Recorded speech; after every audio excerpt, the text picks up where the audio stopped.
ہجرت اور جہاد، صفحہ نمبر 106، 106، ٹھیک ہے نا؟ آواز آ رہی ہے؟ ہلو؟ اچھا جی، ہجرت کی معنی ایک جگہ چھوڑ کر دوسری جگہ منتقل ہو جانا، یہ تو اس کا لغوی معنی ہے کسی بھی اعتبار سے۔ ہجرت وہ پشتو میں بھی کہتے ہیں یا عربی کا بھی ہے، اور اس طرح اردو میں بھی ہے کہ ہجرت کرنا، ہجرت مطلب جدائی کو بھی کہا جاتا ہے، ایک جگہ کو چھوڑ کر بندہ جدا ہوتا ہے نا ایک جگہ سے دوسری جگہ تک۔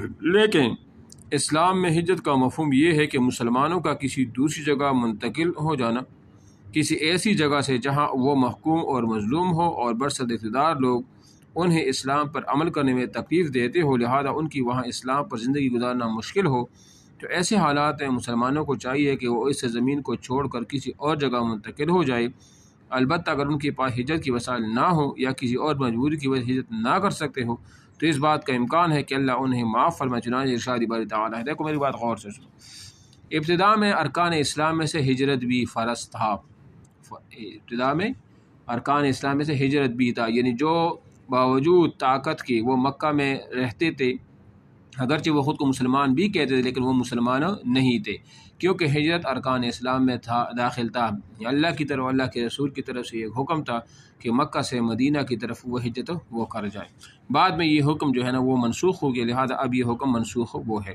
بہرحال ہجرت کا شریعت اور اسلامی اصطلاح میں یہی معنی ہے کہ جہاں اسلام پر عمل کرنا مشکل ہو اور اسی وجہ سے دوسری جگہ منتقل، تو اسی کو ہجرت کہا جاتا ہے۔ یہ جو اللہ تعالیٰ کا قول ہے نا، ان الذین توفاہ الملائکۃ ظالمی انفسہم قالوا فیما کنتم قالوا کنا مستضعفین فی الارض قالوا الم تکن ارض اللہ واسعۃ فتہاجروا فیہا فاولئک مأواہم جہنم وساءت مصیرا الا المستضعفین من الرجال والنساء والولدان لا يستطيعون حیلۃ ولا يهتدون سبیلا۔ یہ پوری کی پوری آیت جو ہے نا یہ ہجرت سے ریلیٹڈ ہے اور ہجرت سے متعلق وہ ہے، ٹھیک ہے نا؟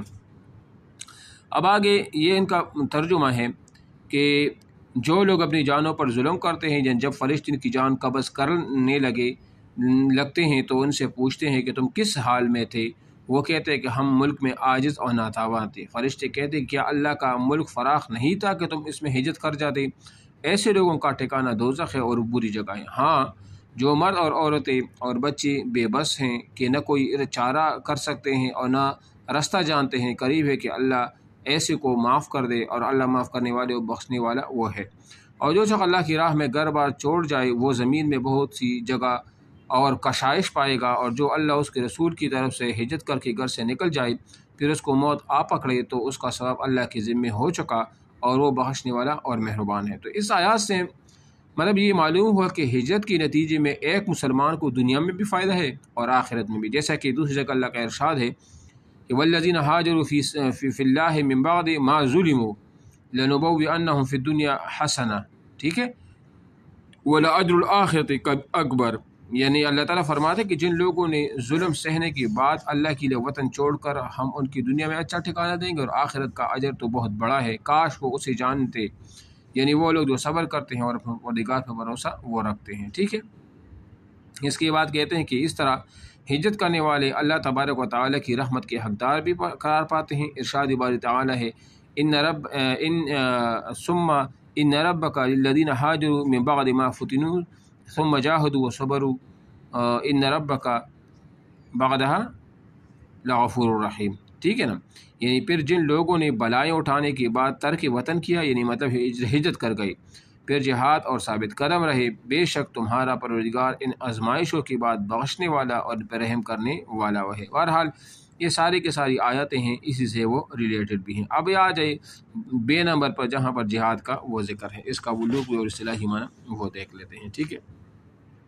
اچھا جی، اب آ جاتے ہیں کہ جہاد کا دیکھو جو لغوی معنی ہے نا وہ جوہد سے نقل بمعنی کوشش کرنا، محنت کرنا، اور جبکہ اصطلاح میں اس کا مفہوم یہ ہے کہ حق کی سربلندی اور اس کی اشاعت اور حفاظت کے لیے ہر قسم کی کوشش، قربانی اور ایثار کرنا، اپنی تمام مالی، جسمانی اور دماغی قوتوں کو اللہ کی راہ میں صرف کرنا، یہاں تک کہ اس کے لیے اپنے اہل و عیال، اپنے عزیز و اقارب، خاندان، قوم کی جان تک قربان کر دینا، حق کی دشمنوں کی کوشش کو ناکام بنا دینا اور ان کی تدبیروں کو عکارت کر دینا، ان کی حملوں کو روکنا، نیز ان کے لیے اگر میدان جنگ میں آ کر ان سے لڑنا پڑے تو ان سے بھی دریغ نہ کرنا۔ اس لیے جہاد کو اسلام میں بہت بڑی عبادت قرار دیا ہے۔ یعنی مطلب اس جہاد کا اصطلاحی معنی یہ ہے کہ اللہ تعالیٰ کی دین کے سربلندی کے لیے اپنے مال جان کی قربانی دینا کیا کہلاتا ہے؟ جہاد کہلاتا ہے۔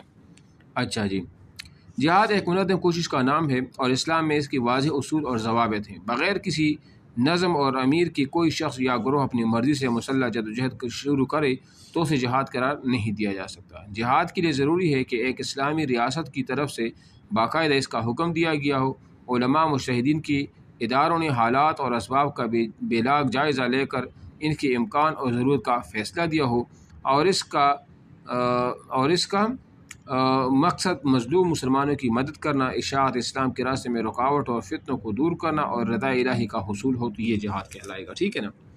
جہاد کا مفہوم بہت واضح ہے۔ بعض علماء کی رائے ہے کہ جہاد کی سب سے اعلیٰ قسم خود اپنے نفس کے ساتھ جہاد کرنا ہے اور اسے جہاد اکبر قرار دیتے ہیں۔ یعنی بعض صحیح احادیث اور قرآن کریم سے بھی اس مفہوم کی تائید وہ ہوتی ہے۔ تو یہ بھی ایک سوال آ جائے کہ سب سے بڑی جہاد وہ کون سی ہے؟ تو سب سے بڑی جہاد جو ہے وہ یہ ہے کہ جس طرح حدیث میں بھی اور قرآن میں بھی ہے کہ بندہ اپنے نفس پر قابو رکھے نا، یہ سب سے بڑھ کر وہ جہاد ہے۔ تو یہ جیسے اللہ تعالیٰ فرماتے ہیں نا، والذین جاہدوا فینا لنہدین لہم سبلنا وان اللہ لمع المحسنین، کہ جن لوگوں نے ہمارے بارے میں جہاد کیا، یعنی محنت اور تکلیف اٹھائی، ہم ان کو اپنے راستے دکھائیں گے اور یقیناً اللہ نیکوکاروں کے ساتھ ہے۔ جہاد کی ایک قسم جہاد بالقلم بھی ہے۔ اور دیکھو میں اس کا وہ بتا دوں کہ جہاد کی کتنی قسمیں۔ دیکھیں جہاد کی ویسے ایک ہوتا ہے جہاد کی 3 قسمیں ہیں۔ ایک ہوتا ہے جہاد بالسیف، یعنی تلوار کے ساتھ جہاد کرنا، ایک ہوتا ہے جہاد بالمال، یعنی مال اللہ کی راہ میں خرچ کر جہاد ہے، اور ایک ہوتا ہے جہاد بالقلم اور یا جہاد بالوعظ، یعنی قلم کے ذریعے کتابیں لکھنا جہاد کی موضوع پر، یا وعظ و تقریر کرنا جہاد کی موضوع پر۔ تو یہ جہاد کی وہ 3 قسمیں یہ ہیں۔ اور ایک دوسرے اعتبار سے جہاد کی وہ 2 قسمیں ہیں، اور وہ یہ ہے کہ جہاد بالنفس ہے نا، یعنی اپنی جان کو حاضر کر دینا، بنفس نفیس لڑنا، اور جہاد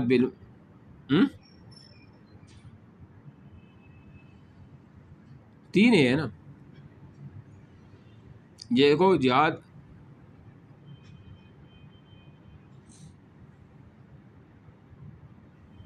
نہیں، جو جہاد بالسیف ہوگا تو اس کے ساتھ جہاد بغیر نفس کی جہاد تلوار کون پکڑے گا؟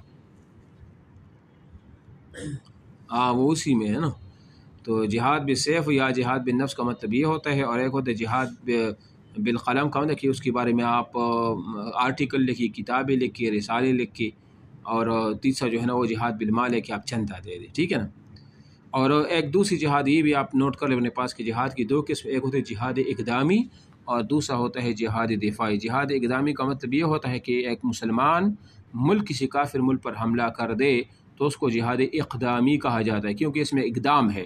اور ایک ہوتا ہے جہاد دفاعی۔ جہاد دفاعی کا مطلب یہ ہوتا ہے کہ ایک کافر مسلمانوں کے ملک پر حملہ آور ہو جائے اور مسلمان دفاعی حالت میں اس کا، وہ جس طرح غزہ و فلسطین میں یہودی اسرائیل کا وہ دفاعی جنگ وہ کر رہے ہیں، حماس والی یا جو بھی ہے، تو اس کو دفاعی جہاد وہ کہا جاتا ہے۔ ٹھیک ہے نا؟